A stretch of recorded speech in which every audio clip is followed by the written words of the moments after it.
La radio qui vous parle de NBA, c'est Radio Off Basket. Le basketball, c'est mieux à la radio. Kyle with Kuzma rises up and the three is good. It's Kyle's night. Kyle Lowry with a big time bucket. There's going to be some bad dreams in the bubble for Kyle Kuzma tonight. Kyle Lowry nightmares. Kyle. Look at Kuzma. Got to get a hand up. Lines him up. Got to get a hand up. Finally does. Too late. Kyle, boom, knocking it down. Bonsoir à tous. On se retrouve pour cette grande première de Dino Talk, l'après-match. Après cette rencontre face aux Lakers et la victoire de nos Raptors 107-92 face aux Lakers. Une performance exceptionnelle tout simplement de Kyle Lowry ce soir. Vous l'avez entendu en introduction. On pouvait craindre LeBron James en face. Eh bien, c'est LeBron James qui devait craindre Kyle Lowry. Kyle Lowry qui signe un match tout à fait parfait. Il n'y a pas d'autre mot. 33 points à 5 sur 9 à 3 points. 8 sur 16 au tir. 50% de réussite. 15 lancers francs tentés. C'est digne de LeBron James. Mais qu'est-ce qui est encore plus digne de LeBron James? C'est ses 14 rebonds, 6 passes décisives. C'est tout simplement un chef-d'œuvre réalisé par Kyle Lowry pour ce premier match des Raptors dans la bulle d'Orlando. C'est vraiment, on ne pouvait pas espérer mieux de la part du meneur des Raptors. On va un peu revenir sur cette rencontre dans ce nouveau format qui se veut court et une analyse un peu à chaud de ce qui s'est passé ce soir entre les Raptors et les Lakers. On va faire un truc tout simple, on va revenir sur les points positifs et ensuite les points un peu plus négatifs, les choses à améliorer pour le prochain match qui arrive dès lundi face au Miami Heat. Alors dans les points positifs, on va commencer bien sûr, on ne revient pas sur la performance de Kyle Lowry qui a été exceptionnelle. À ses côtés dans le 5 de départ, on attendait beaucoup d'OG Anunoby dans son duel face à LeBron James, surtout en défense. Eh bien, OG nous a gratifié d'un match lui aussi de très haut niveau. OG qui a vraiment tenu tête à LeBron James. LeBron James finit avec 20 points, 10 rebonds et 5 passes. C'est un bon match pour LeBron.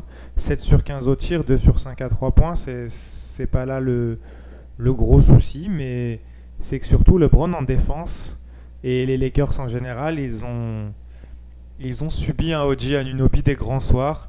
Nick Nurse disait après la rencontre que on a vu sur cette rencontre tout le potentiel d'OG Anunoby, ce qui peut apporter aux Raptors sur le long terme, et que pour l'instant il était à un match voire 2 matchs sur 5 qu'il pouvait effectuer comme ça, mais que petit à petit l'objectif pour les Raptors c'était de voir un OG Anunoby à ce niveau-là, par exemple 3 matchs sur 5, 4 matchs sur 5.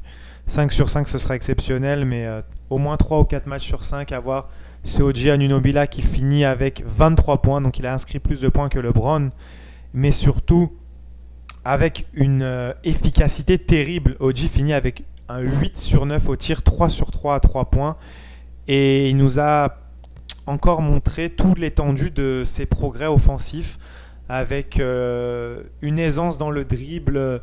Je me rappelle de cette action en premier quart-temps où il va faire un spin move sur Anthony Davis et ensuite il est capable de se resituer en l'air et d'être très solide face au contact d'Anthony Davis et de se resituer et d'inscrire un panier très, très difficile à marquer. Donc 100% de réussite pratiquement pour OG ce soir, 8 sur 9, un tir raté, c'est vraiment du très très très très très très lourd pour lui. Il a été présent au rebond plus ou moins avec 4 rebonds, mais vu la performance de Kyle Lowry ce soir qui termine surtout avec 14 rebonds pour Kyle Lowry, c'est son record en carrière. Il n'y avait pas beaucoup de miettes à prendre à côté, surtout qu'on a un Pascal Siakam à 9 rebonds et un Marc Gasol à 7, et Van Vliet qui en prend 5 également. Donc en fait on a vraiment les Raptors qui se sont concentrés sur le rebond ce soir, qui gagnent la bataille au rebond. C'est quelque chose qu'on n'avait pas forcément l'habitude de voir cette saison. 51 rebonds à 40, 7 rebonds offensifs pour les Raptors, 8 pour les Lakers. On n'a pas été dominé au rebond offensif. c'est vraiment une très bonne chose. Et si on se penche sur les points en seconde chance, qui est souvent une des faiblesses des Raptors, les Lakers ont inscrit 10 points en seconde chance, à 4 sur 8 sur les rebonds offensifs, contre 6 points pour les Raptors. Donc ce n'est pas forcément là que le match s'est joué ce soir. Le match s'est vraiment joué côté Raptors en défense. C'est vraiment le gros point positif de cette rencontre pour les Raptors. Avant cette rencontre, moi, je pensais qu'il y avait 2 choix pour Nick Nurse. Comme souvent, quand vous affrontez une équipe qui possède 2 grosses superstars, il y a 2 choix qui s'offrent à vous. Soit vous défendez très dur sur ces 2 superstars et vous comptez sur la maladresse, ou en tout cas vous laissez plus de possibilités aux joueurs de complément de s'exprimer, et vous partez du principe que les joueurs de complément n'auront pas la régularité que les superstars ont sur tout un match et peuvent avoir des moments de faiblesse.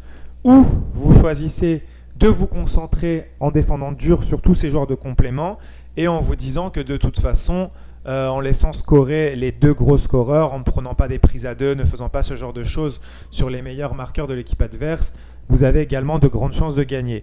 Le pari qu'a pris Nick Nurse ce soir, c'était vraiment de défendre dur sur les 2 stars. Et c'était un pari gagnant parce qu'on voit un Anthony Davis qui a vraiment galéré face aux prises à 2 incessantes de la défense des Raptors. Anthony Davis finit avec 14 points et 6 rebonds, mais surtout il n'a inscrit que 2 shoots sur le match. Il est à 2 sur 7.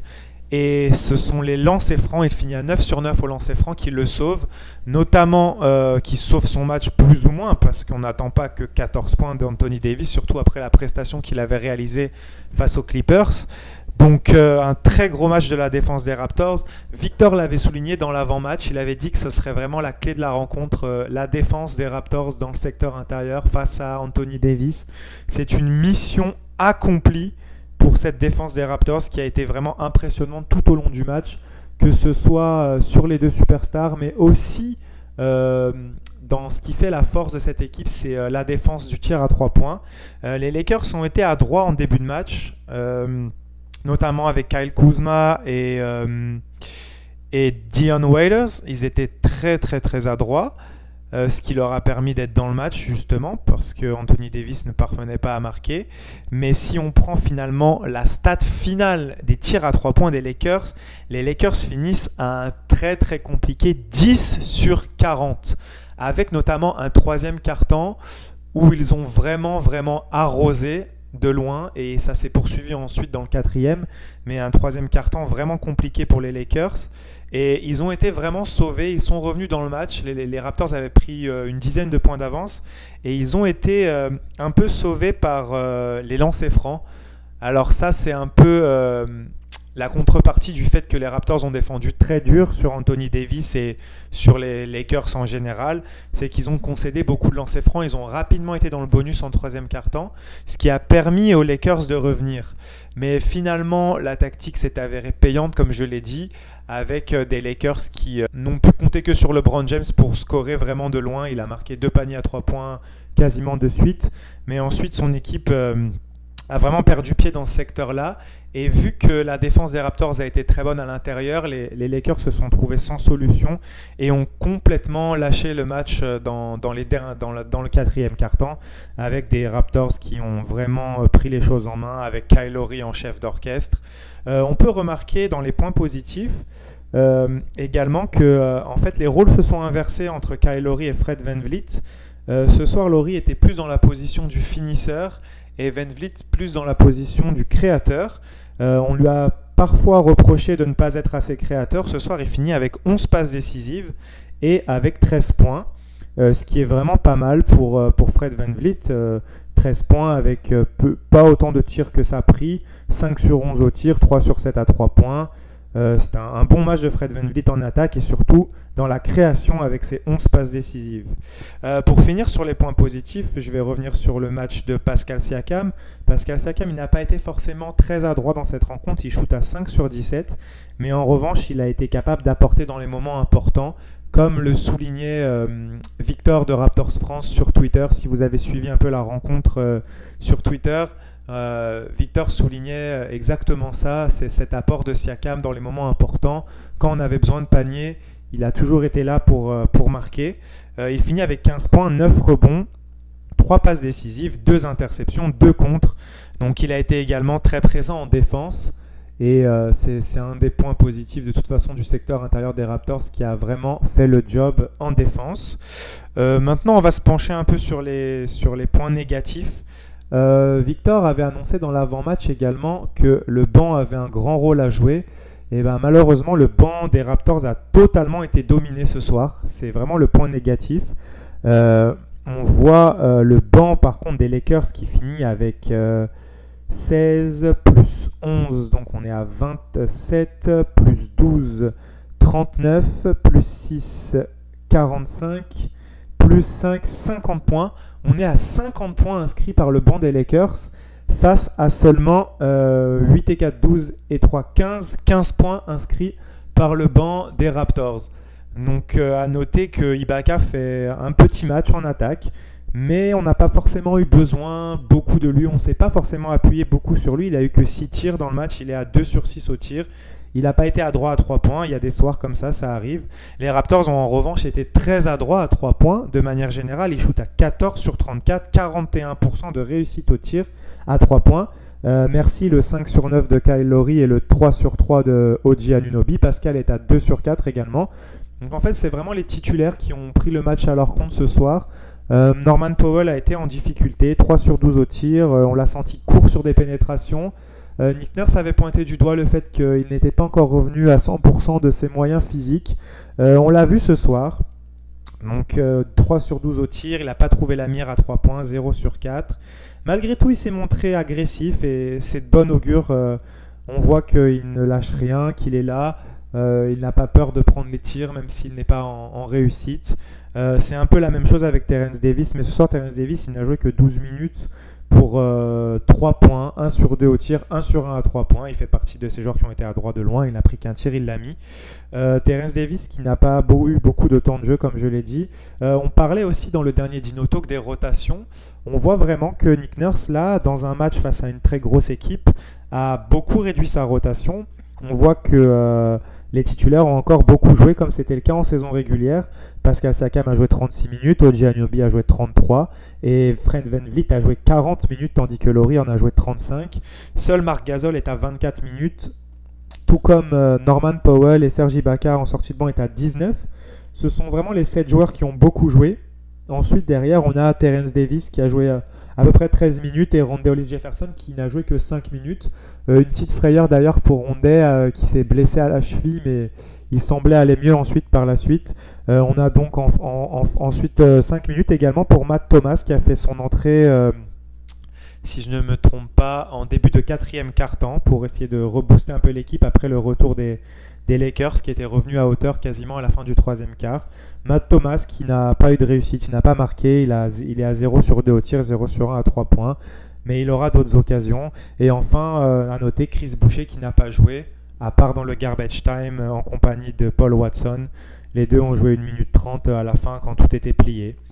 Donc si on doit tirer un bilan de cette rencontre, bien sûr il est 100% positif. Les Raptors rentrent dans la compétition de la meilleure des manières. En prenant un peu plus le large sur les Celtics pour la 2e place. C'est totalement positif, le moral est au beau fixe. Et puis je pense que c'est vraiment un gros coup marqué par les Raptors de remporter cette rencontre. On voit un peu déjà sur les réseaux sociaux les journalistes qui d'un coup disent « Ah mais bizarrement ces Raptors, faut peut-être compter avec eux pour jouer les premiers rôles dans cette reprise de la saison et dans les playoffs ». Chose qu'on n'entendait pas forcément ces derniers temps. Donc nous qui suivons les Raptors au jour le jour, on connaît la valeur de cette équipe, mais peut-être que là finalement elle est en train d'éclater enfin aux yeux de tout le monde. Ce serait pas trop tard on va dire, mais de toute façon comme on a l'habitude de dire en tant que fan des Raptors et même les journalistes qui les suivent, les Raptors ne sont jamais aussi forts que quand ils sont les challengers. Donc c'est une bonne chose que cette équipe est démarrée par une victoire, qu'elle reprend le large sur les Celtics qu'ils vont affronter dans les jours à venir. Et également, on a pu voir qu'elle a gagné le respect de LeBron James, mais ça, c'est pas nouveau. On a vu LeBron James qui a chanté l'hymne canadien. C'était quelque chose de très, très très touchant quand même quand on est fan des Raptors, quand on connaît la relation entre les Raptors et LeBron James. Malgré tout, LeBron James, il faut le noter, il est à 0/4 face aux Raptors depuis qu'il est parti du côté des Lakers. Donc c'est quelque chose à noter également. Et à noter que les Lakers sont sur un 0 victoire et 11 défaites face aux Raptors. Ils sont sur une série de 11 défaites. Donc si on a la chance de se retrouver en finale, on peut se dire que les Raptors auront peut-être un petit avantage mental sur les Lakers, même si on connaît LeBron et que quand les finales arriveront, cette équipe sera au top. Mais j'attends de voir cette équipe des Lakers qui ne m'a pas forcément convaincu face à une grosse défense.